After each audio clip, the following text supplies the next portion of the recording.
بسم اللہ الرحمن الرحیم۔ السلام علیکم ورحمۃ اللہ وبرکاتہ۔ اسلام میں عورت کی حکمرانی کی ممانعت۔ صحیح بخاری حدیث نمبر 4425۔ جنگ جمل کے موقع پر وہ جملہ میرے کام آ گیا جو میں نے رسول اللہ صلی اللہ علیہ وآلہ وسلم سے سنا تھا۔ میں ارادہ کر چکا تھا کہ اصحاب جمل حضرت عائشہ رضی اللہ تعالیٰ عنہا اور آپ کے لشکر کے ساتھ شریک ہو کر حضرت علی رضی اللہ تعالیٰ عنہ کی فوج سے لڑوں۔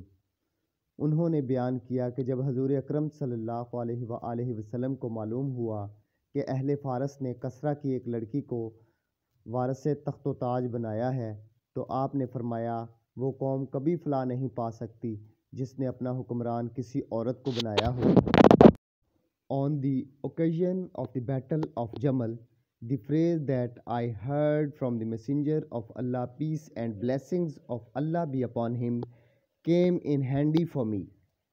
I had decided to join the companions of Jamal, Hazrat Aisha Radhiyallahu Ta'ala Anha, and her army and fight against the army of Hazrat Ali Radhiyallahu Ta'ala Anhu.